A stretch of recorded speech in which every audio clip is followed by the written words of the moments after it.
hear me? Hi, welcome. Thank you for coming. My name is Pari Stave. I'm the curator here at the National Gallery of Iceland and the curator of this exhibition. And we're here to talk with Inuk Silis Høegh and Jacob Kirkegaard about the making of the Greenland. And I want to start the program by saying a few things. I feel compelled to say that I myself have never been to Greenland. So the questions I'm asking do not come from anything but the things I've read and the conversations I've had with the artists. I have no firsthand knowledge of the country itself, and not that much knowledge of its culture because of my never having been there. But I'd like to structure this conversation by first introducing the artists and then asking them some questions about the making of the film, the meaning of it, and then at the end of the program we can have the program open to questions from you if you have questions you'd like to ask. So you've just seen the 34-minute video. It was a film, and it's shown here as a video, and it's shown in a continuous loop. And I will start by giving you some background about the artists and the film itself. So Inuk was born in Qaqortoq in southern Greenland. He is a filmmaker and conceptual artist based in Nuuk.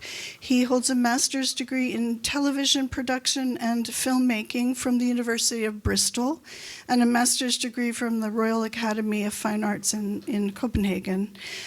He comes from an illustrious artist family. His mother, Qaqortoq, is a painter, and his father is a well-known engineer, writer, and photographer, and his sister, Bolata Høegh, is also an artist.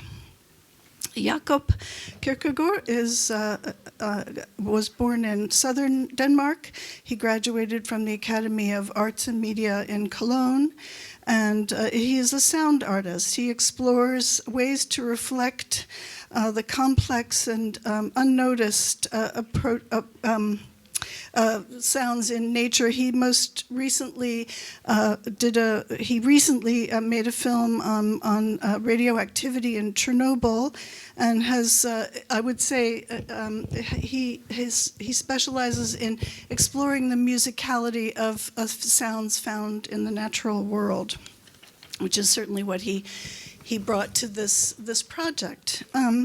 So my first question is to Inuk, and it has to do with the timing of this film, because you have said that you got the idea for it in 2013 when the Greenlandic Parliament voted to lift a ban on uranium mining. And then at the same time, you were coming off the making of your film Sume, about the Greenlandic rock band that had so much to do with promoting Greenlandic culture by writing and recording their songs in Greenlandic and speaking to the whole movement of self-determination and independence. So there are these two things happening in your life where you're becoming more aware of the opening up of extraction of minerals, and at the same time feeling like you've just come off this project where you were interviewing a lot of people, but you sort of wanted to retreat into nature for a while. Maybe you can say something about what led you to this. Thank you. Yeah, but as you said, when I got the idea for the project, I just finished this documentary about the rock band Sume, which is like a national band of Greenland, and they kind of paved the way for our home rule government in the 70s. So I was basically trying to talk to all the people in Greenland to see, what their feelings were about that time and that band. And I'm an introvert. So I was like, it took a toll. I mean, it was really great, but it also took a toll. So I was, when I finished, I was like, my next project is going to have no people in it. But then what? You know, what to do? And I personally just love to be all alone in like 100 miles radius, hunting. You know, just have a knife and a rifle, and I feel like then I'm a part of nature, because I feel more like equal with the animals. That I don't have like that. Orlean, what do you say? That, I mean, I'm not like humans. We often see ourselves as being above animals, but I feel like I'm really in nature when I only have my legs and my weapons as a human. So from there, in 2013, when the Greenlandic government was lifting the ban, or the parliament was lifting the ban on uranium mining, because of a mine that's situated in right next to where I'm born in Greenland, on top of a mountain in Maniitsoq, because they want the rare earth minerals. But that mine on top of the mountain, I mean, it's like, it's right in the middle of, as climate always is also is getting warmer, then sheep farming and farming, you know, vegetables and all is growing and it's right in the middle of it. So it's like, why do you want to make a mine right there? Why not somewhere else? And why uranium? Because in 10,000 years we still, you know, it still might be polluted. So, but then my kind of me going out in nature all alone get me started to thinking, because I just love the untouched nature, but at the same time, just to get there, I use a lot of gas, and then I start filming it, and I'm using a computer filled with rare earth minerals, and like, so it's kind of, you know, I'm also pointing at myself for having a kind of exotic relation to nature, being from the city. So that's kind of started it, but you know, so a lot of experimenting also, you know, what to do, and it was still images, and then it became film, and also because I was fascinated with the color green, because green is like the color of like hope or spring and plants and the green movement, and but at the same time it's the color of the Homer Simpson's piece of plutonium in his power plant, or like aliens, or like something pollution is often portrayed as green. So there has this duality that I find very interesting. So that's how the idea came about, for something green, like sneaking into the landscape, and hopefully you're not sure whether you think it's a salvation or doomsday or some like so. It developed from there, but later on, thankfully, I got Jacob on board to collaborate, and that kind of also shaped the project a lot. So yeah, I'm very happy how it ended. But I thought it was going to be a couple of years of work, but then it was 7 years or 6 years after we finished. But not working, you know, what do you call it? Not continuously, but from birth of idea to coming out was 7 years. I want to ask you about your choice of these 4 elements in the land art interventions that you did in order to film the movie. But I also wanted to make the point, by way of bringing you into the conversation, Jacob, that you said yesterday when we were talking that it was important to you not to have Jacob come in and do a soundtrack for a film that was already made, that it really was essential that you were on site, on location together, working together, and working, you know, when situations would arise or opportunities in the landscape for certain sounds that you know you were attuned to, Jacob. So maybe you can say a little bit about the land art interventions, and then the two of you can say more about how you worked collaboratively and what the challenges were. Well, I've always been like I really liked land art, but also liked pieces of artwork that's temporary, because when they're broken down by nature, it's very interesting that it's not like there forever, and you have a human being putting something there, and you're like, this is going to be here forever. But the challenges with this work that when I think about it backwards, it's like you think you're a god, that you can create something like a vision, a world of your own for everyone, for people to experience. And one of the elements of the film is air, and this wind that takes we use for putting the smoke element of it. That once you set up your shot, and then the wind doesn't want to do what you want to do. I mean, it goes somewhere else. And then there's like, okay, of course, I need to throw everything, my visions, somewhat over the shoulder, and go with what nature wants to, work with me as well, work with what we have with the gifts that it also gives. And I know that Jacob's way of working is very much like that, and more so than me. And in that way, then Jacob's way of working was also shaping the way I was working. I mean, we influenced each other in the process. So that was thank you for coming aboard again. So anyway, I see myself much as a schizophrenic artist, in the way that I'm really in love with cinema, but at the same time also art that's like sculpture or installation and conceptual art. But I haven't been able to marry those two sides of me before this project. Mm-hmm. And I think that's one of the reasons why it took 7 years, because I was really trying to kind of, it was like there was a wall between the two ways of thinking, and I'm trying to punch a hole in it to kind of, and Jacob helped me with that as well. So you called Jacob and you asked him if he knew anyone who could work with you. Exactly. I'm a big fan of Jacob's work, so I was thinking, why does he want to work with me? So it was actually true. I called you and said, of course I had like maybe in another world he'd say yes, but that I asked him if he knew someone because I didn't know that many sound artists in that world. But luckily he just said, why not me? Or I can't remember. Yeah. So say a little bit about that, if you would.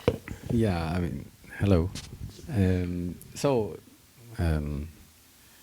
I think, what really made me propose myself to you, it was, of course, that I like you as a person, and I had seen Sume also, the film, but then you were talking about the Greenland, and you sent me some footage, and at first I was like, okay, what is this? How is my role going to be? How can we collaborate? Because I'm an artist myself. Like, I do my own work, and then when I work with people, it's like some filmmakers want you just to do a soundtrack for this. The film is done. But here I immediately felt like, okay, we can actually develop something together, because I saw, okay, the Greenland. It's not just like Greenland, a film about Greenland. It's the Greenland. And then the smoke that is like not actually green, right? It's not like nature green. It's neon green, kind of weird green. So I started thinking, this is not just a film about Greenland, and then I was very relieved, because the way I like to work, like technically, is that I record a lot of sound with using sensors that I put onto things, which allows me to listen inside of things. Or like inside of the ice fjord, for example, underneath the water, or inside of ice, for example, with this film. And that it creates, I think for me, it opens up another reality than the immediate, that you immediately hear. You hear something, but then when you listen to the surface of things, you can listen behind the surface, and inside of things, or inside of walls, or if you have tried to listen to your neighbors or something like, you know. Well, of course we don't do that, but you know, you hear another world that you can like imagine, whereas you're not there with yourself. And so when I record, there is this other world, and I think that's where we really met in many ways, because I felt that there was something, it's Greenland, but yet there is something else going on here that is something off. Also the question of what is the Greenland? Why is it called Greenland? Why is it called Iceland? You know, is it Iceland here, or is it Greenland there, and so on? And then there's marketing. Or the reverse, you know, like who called it Iceland actually? But you know, but it's another story. But so that's how we started working. He invited me to Greenland, and we went out sailing, and then recording in this way, and talking about not just creating a one-to-one image of Greenland. So in that way, we worked a lot with, say, for example, when you see ice, maybe we would use a sound of fire, or vice versa, or some sounds would come in other places than what you actually saw, and then thereby to create this other layer. And also working with the fades. I remember in the beginning what you sent me were like cuts, and I think I suggested that you work with that, because what we had like very long fades in between the images, then something else would start to occur that was not this landscape or not that landscape, but where are we actually in sound and image? I think it's important to point out that there are no special effects in either the film or the sound, that everything was shot in reality, and the elements that you use, the fire, the smoke, those were real, and that all the recordings were from the natural world. You didn't compose anything on a computer. Well, I worked with a modular synthesizer as well. Mm-hmm.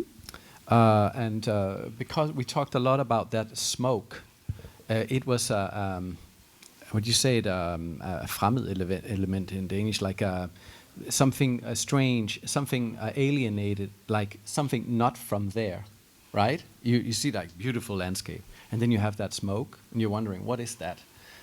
So my sound, like my composition, the sounds were a deliberate mix between synthetic sounds and the real sounds. So again, to question, like, again, what is real and what is not real? Is the reality real, or is the unreal actually the real? So yeah, that's a deliberate mix there. Yeah, I think it goes very well with how the images are done, that it maybe looks fake. I mean, if you watch it and you're like, that's digital, that's not, you know, but actually everything is not digital. Even the fire it was really green fire, because I had a friend that's a fire artist, and he came and I think it's magnesium or something you add to the alcohol, and then the fire becomes green. And also the green smoke and everything. So all the only effects that I use are super, like that you just slowly dissolve into the next image. But it's really interesting because it gives a third and a fourth and a fifth and many images on the way, really slowly, and that's really fascinating, I think. But I like it's also deliberate in the way that I like the balance, that you're not quite sure. Because then you can't, like, if you know what it is, it's like you can put a label on it and you're done with it. But if you're not quite sure if it's real, that's fake, and then I like that. It's like it keeps me on uneasy. I think also in a political context, or what we are experiencing in the world right now, is things are starting to shift, right? Like tectonic plates are starting to move, and I think many people have been used to thinking this is the world. You know, this is real world as we know it, and we just lean back and say, okay, Greenland is Greenland, or Denmark is Denmark, and the relationships are the relationships, and so on. And like kind of because I think the film or this work is me personally, how I resonate with that is that things are maybe not what they seem. Exactly. So it's that sort of, all of a sudden you have something popping up. You don't know it's coming. It's just like somebody calling you, right? Like you don't know when it happens. It just happens. Somebody calls you, and I think that's what is happening here in the world right now. Also, somebody's like, and then that's what for me it makes sense about. You see Greenland, but you start to wonder, what is it actually that we see? What is Greenland? Then, of course, with with the melting of the ice, Greenland will become more green, which I think is one of those interesting things about how the world is changing.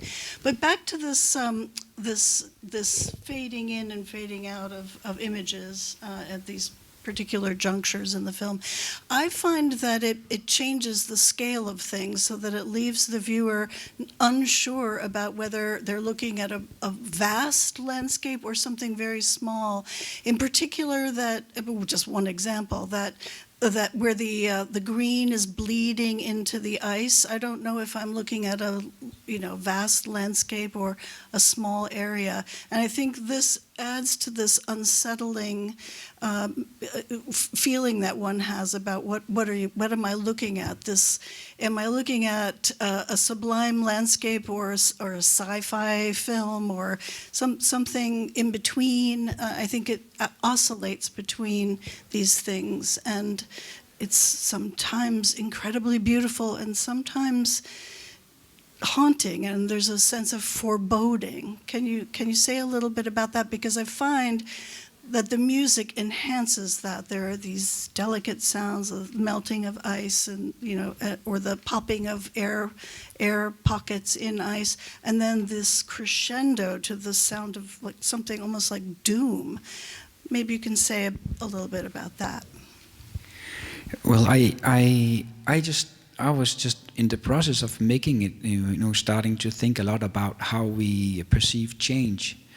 If you see a terrorist attack and it's all blowing up, and you think that's the moment where it all changed, but actually maybe it changed very, very, very slowly inside some people and people's minds right before, and the explosion is only like the kind of the punctum. What do you say? The period after the change. So change, I think change comes really slowly, sneaking, and not like it can come as explosions or very, very, very. But I think it's like pressure building up really, really, really slowly that makes the explosion. I mean, in not only in a literal sense, but That's why I wanted also to be kind of the unease that I found myself. Why am I enjoying being so alone in this untouched nature that we have so much of in Greenland, and at the same time I'm buying all this stuff that's made completely somewhere else in China or whatever, and maybe all this pollution, and I see myself, I'm a Greenlander, I'm Inuit, and we are like a nature people that's living in harmony with nature. That's our self-image. But I mean, it's very what do you say? We have to challenge that way of thinking of ourselves, and of course there's microplastics in the fish, the stomachs of the fish. That is the cleanest water on earth. But when we get a fish up, and if you look in it in a microscope, there's microplastics in the stomach. I was like, ow. I can also add, I've worked on a project on waste, recording waste for years, and also a project in Greenland. And there is something called a chocolate factory. I mean, we all deal with our waste that we flush in the toilet, and every morning that happens everywhere in the world, but also in Greenland there is this huge tube where it all comes out in this beautiful, beautiful fjord, and it's like brown mass. But this is real. Also, it's also part of the story. You were describing to me yesterday about how you would go out on your boat, and do these sound recordings together. Can you give the audience a little bit of a sense of what that was like? How remote it was, what the conditions were, how you went about it, the things you discovered that, along the way, happy accidents that may not have been intended, but then they served the film well? I think in general, when I go out and record, I love to do that as opposed to being in a studio and create sounds myself, because I don't know what I will get. And when you listen, you have to be quiet. That means you cannot control anything, but you can go somewhere. You can take some decisions in where you go, and at what time of the day, and when you stop. But the essence of it is to be quiet and wait.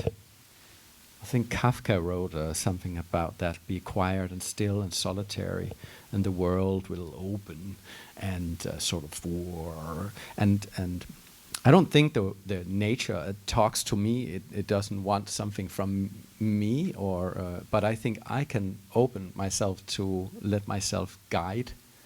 And I think when such trips we have taken where we had food with us that you had hunted like before, and then we went out in your boat and into the fjord, and just being there and waking up and waiting. You cannot.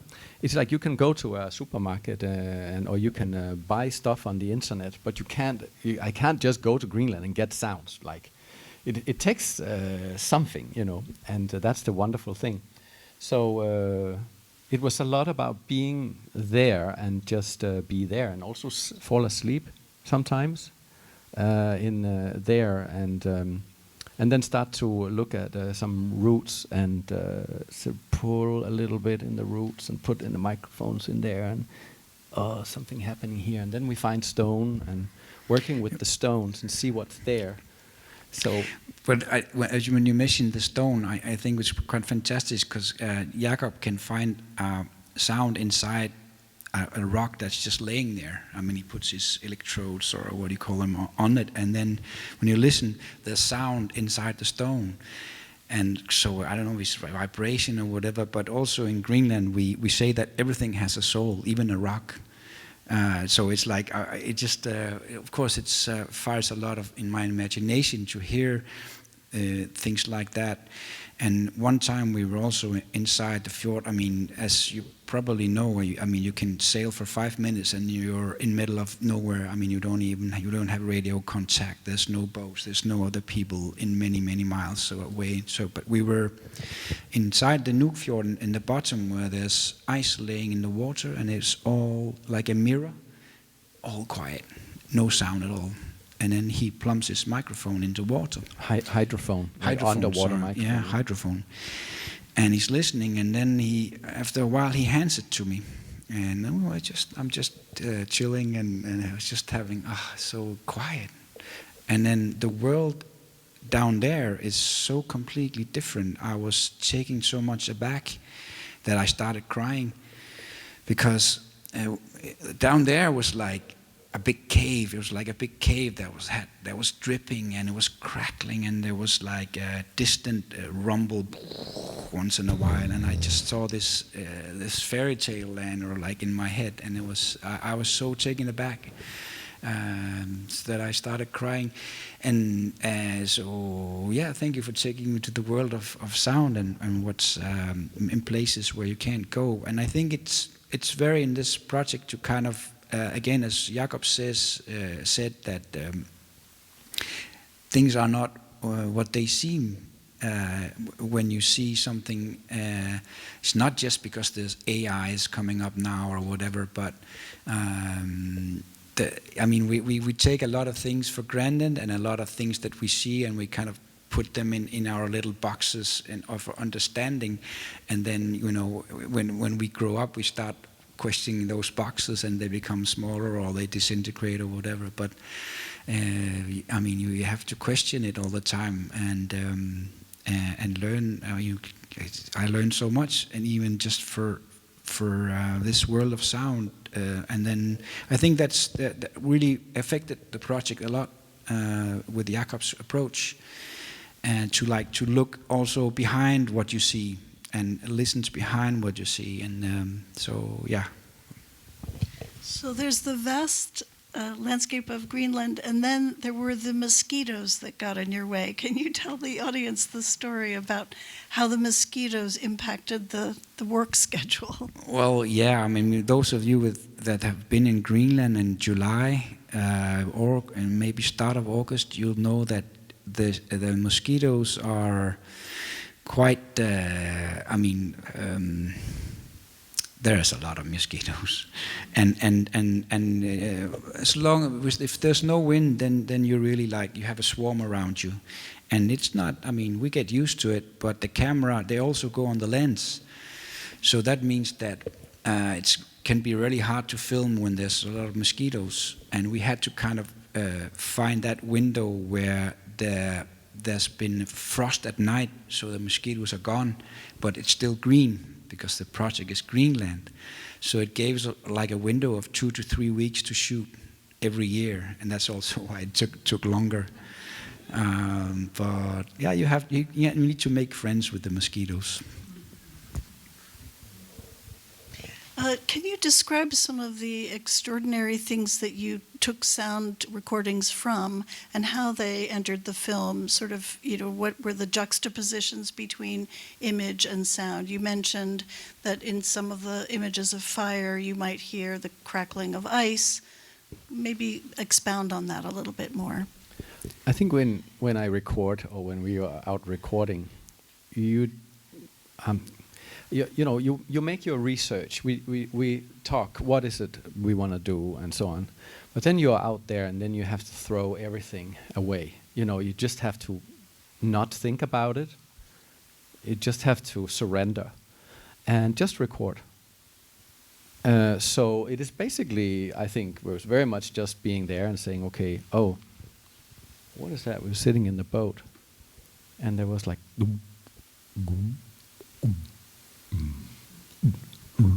in the boat, like underneath the boat, these kind of drops when they can get underneath, like, let's record this. And that there is this sound where the drone is hovering over the landscape, and there is this like gum, gum, and that's just from the boat, right? So it's not, because it's not like necessarily the sound in the depth of the glacier that is more interesting than just that sound of the boat there. It is really about being there and then see what does this journey offer. Not that we are expecting it to offer anything, but what is happening there, and then to be receptive. So that is one sound. But of course, we were also up on a beautiful, massive glacier with ropes and spikes under the shoes, and these huge cracks in the glacier where my cable is with the hydrophone is 20 meters long, so I could sort of put it all the way down there and then listen to what was going on in that water 20 meters inside the crack of that huge glacier, which was also used. But again, then you have all this material, that rich material, and then it's like what to do with it.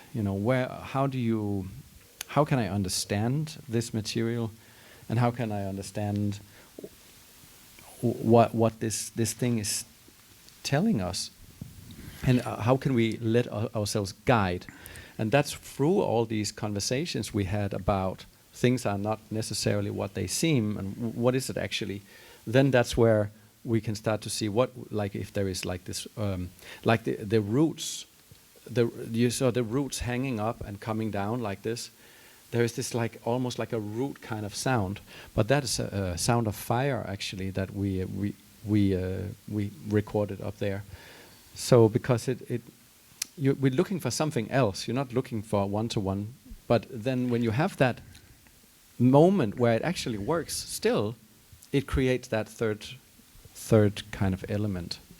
But I like the way that we talked about it in the way of shifting it, like you're saying that we might hear fire when there's ice, or vice versa, that there's a shift that when maybe you don't consciously recognize it, but it's kind of like the film has an echo, so it makes references to other parts of the movie in that way, because in your mind that makes it kind of dreamy, and this circular structure that it has to keep it all together. So that's also a reason that we were shifting sounds, so I remember it. And just to add to the thing about like adding something like from my boat, we were sleeping in my boat, and I just hear this sound, and maybe you can use that from something. He was saying that, and I was like, yeah, oh yeah, but it makes sense, because the film is also somewhat about alien presence, and aliens can be humans, a human presence.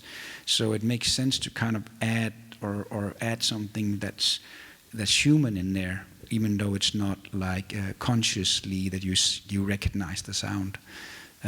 Yeah. So you mentioned the word duality before, and the natural and the alien, the landscape, no humans, harmony, but also discord in these moments where there's a crescendo and almost blasting sound. Is this part of the intention of the film? Is this what you want people to come away with? This dual nature of things? Can you say more about that? Well, yeah. As I said before, also that you're kind of at unease about, whether you like that, like the green is like a salvation for the landscape, or like it's like a start of doom, or that's always been the intention, because as I said, like me going out in nature and the unspoiled it's such a big pleasure for me, but I also exoticize it somewhere. I don't know if I can survive the winter in Greenland alone out there. So it's like I have the dream of doing it, but whether I will, and probably miss my family and my friends and my coffee latte and stuff after a while. So this duality, like you make it, I think the more we're living in cities, and the more people make it exotic to go out in the real nature, and the word in Greenlandic for nature is pingotsdag, which means the place where we were born or created, the place where we were created. And so that makes a lot of sense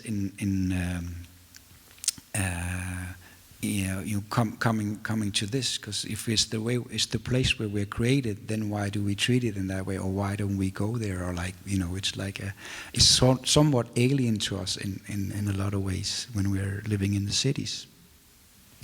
Shall we open it up to some questions from the audience? So, does anyone have a question? And we can hand you a mic if you do. Thank you. It was a very interesting talk. I was just curious if you had any challenges integrating your work together, because I know I've done a little bit of video work and tried to do some sound with it, and I feel like the sound is always interfering with the video, because whenever I'm trying to move the camera or make some sort of intervention in that sense, the sound has to be completely quiet. And I was just wondering if you had any challenges in both wanting to, participate in some movement at the same time, or challenge in that sense. I think there was some freedom in that the sound didn't have to be in sync. I mean that we deliberately want to make a sound. You don't like the word soundscape, but I kind of do. But that there has to be a little bit alien in some ways. I think it's a challenge, yeah. I mean, but I think it's a lot of trial, and you have a very good, you're sensitive, so you're sensitive to the image, and like without trying to be sensitive the other way around. If you send me some sound for it, and I'm like, wow, then maybe I need to re-edit this a little bit, because this sound is like I can feel it. There's something there. So I would also re-edit when he sent me some sound, and we worked that way. back and forth to some degree. I think we are also blessed that we are, I guess, not. We are not getting. We're not feeling we need to be egos like when we are together. There is a lot of trust and a lot of kindness, and then I guess also the main protagonist is the landscape. So you're there. There is something bigger than you. Maybe in another setting you can be like, no, it has to be this way and that way. But you have to surrender. So it was more like, okay. It also helps to be out together. Because I'm not just like presenting some sounds. Here's the soundtrack for your film or whatever. It's like we are there together and we hear these things, and even crying when he hears some sound. And of course, when I then say, well, listen, now we're going to use this sound, he's not going to reject it because he loves it already. So it's a lot of that. I mean, we have all experienced good collaborations and worse collaborations, I guess. But I think it's a matter of. I wouldn't say there was any challenges in that sense. More like just wonderful. It's organic in some way. I mean, and in that way, collaborations are very different. But I think it was very organic. And even though he was a lot of the time 4,000 kilometers away and sending things on the internet, I think it was quite a close, like a feeling, like you could feel each other in the process. And so yeah, it was. I think I felt lucky too that we had this kind of collaboration. Other questions? I'm just curious to ask if they've built this mine, this uranium mine already, and then maybe a second question: if you were making the film now, do you think it would be different? They haven't given up on making the mine. Actually, they're suing the Greenlandic government now because later on a new government, a new party became the leading party, and they put the ban back. And then the company that wants to make the mine, they're suing the government for, I can't remember, 270 billion kroners or something, because they're claiming lost revenue. So it's ongoing, and it's kind of a little bit of a danger because the government might shift again. But I'm not. I hope it's not going to happen. But of course now the new challenge is Trump, and the Americans want to get in there, but it seems like now, and I hope it's going to happen. I mean, EU is also starting to step into character in terms of trying to protect it from the new kind of America, in the way that they want to invest in mining and rare earth minerals. So, but what that's going to mean, might mean just the same, that they also want to extract it. So, but again, I can't put moral judgment on it, because I'm also like, we need the rare earth minerals in the world. So, but then they have to say, I think we have to say, then we offer. We sacrifice that piece of Greenland to better good.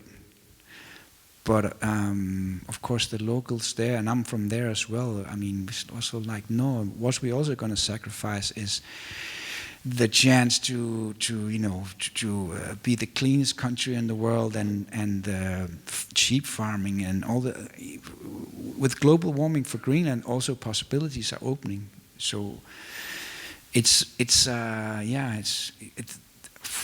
crazy in some ways. And you want to say something? Or? No, I just wanted to ask. I mean, in Iceland there was also a uranium mine being built. What is it called? Nuuk? Yeah, it was a huge dam.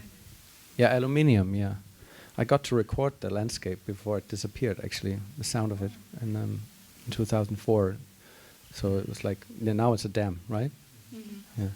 But it's Alcoa, right? Similar. Was Alcoa the company?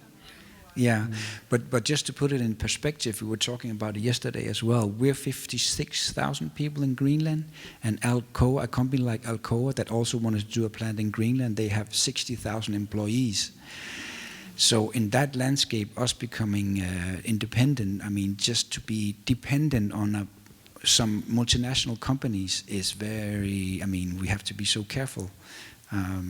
So yeah, it's very exciting times, but also, you know, also holding on to like the seat here, because, or the buckling up, because for us it's like turbulent right now. And your second question was, well, yeah, it would, but of course it would, but I don't know how. I mean, I just know that, you know, we react to what's happening and to us and to the nature and things happening around us, and that's what I wanted to do with this project. Also redefine myself as an artist. So I think it definitely probably would be very different, but yeah. But we will probably do something together again, and it'll be completely different. So let's see. Any other comments or questions? Thank you. Forgetting logistics, how big would you like this projection to be, or how small? As big as possible. As big as possible. Okay. Yeah, no, but one of my dreams is that we should show it outside, in the sun, when the sun is setting, and then make it what do you call it? A talk with the surroundings. It can be urban or it can be in the middle of nature. But imagine that you see this and the sun has just set, and you can still feel the surroundings, and it becomes like a talk with something outside. That would be really interesting. Yeah. Well, there are no more questions. Thank you all. There is one. There is one here. Hello. I would love to hear more about South Greenland, because I don't hear so much about it. And also about the farming, how that is developing. And yes, and because there are dramatic changes in Ilulissat. I've been there a couple of times, and with just 10 years gap, it's amazing how much changing it has gone through.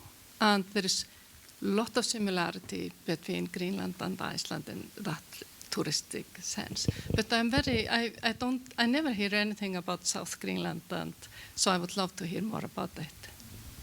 Yeah, and in some ways it's the forgotten Greenland, because it's the green Greenland, and if you really want the exotic thing, then Greenland is known for the big icebergs and the inland ice and stuff. But we have that in South Greenland, but we also have like, I think what people, when they want the green, what some people call the real Greenland is that there's dog sleds and icebergs and Eskimos, right? So and from Sisimiut, like from the polar circle and south, you cannot have dogs. It's not allowed, because they don't want them to mix, and vice versa. You can't have other breeds of dogs north of the polar circle in Greenland. And so in south we don't have dog sleds. So it's like more of maybe people can be surprised about the way things are in South Greenland, because it's more of a mix also. There's sheep farming, there's people are growing potatoes also, but there's still like fishery, and there's also icebergs, and there's like but I'm from there, so I want to make a commercial for South Greenland, because it's really good for hiking. It's warmer, and you have the green. You can really walk, and they also have some small like dirt roads between the sheep farmers, and you can sleep with the sheep farmers. They have bed and breakfasts and stuff, and you can horse ride and like all these things. But in terms of development, I think it has stopped a little bit in South Greenland for a while, but now a new airport is coming in Qaqortoq, where I come from, which is the biggest town in South Greenland, which is probably going to mean it's going to be an international. It's not a long one, so it's going to be propeller planes, but you can make a route from here to Qaqortoq all of a sudden, instead of having to fly to Nuuk and then fly south. And so you can also go to Canada or whatever. So hopefully that's going to change something also and make some dynamics for more development, because it's been a little bit stopped in South Greenland. And that's also why it was controversial that some people wanted the mine because of jobs. But I'm just afraid, because I heard with this Alcoa plant that the nearest town to the Alcoa plant here, people thought it would be good for the city, but it ended up that the people working at the plant were the ones buying up the whole town. And maybe you can correct me, but that there's some effects of it that you have to think about in terms of the local community near such a mine or a plant. Yeah. Well, thank you all for coming, and thank you, Inuk and Jacob, for your time and for giving us some of the texture and background of the film, this beautiful film. Thank you. Thank you.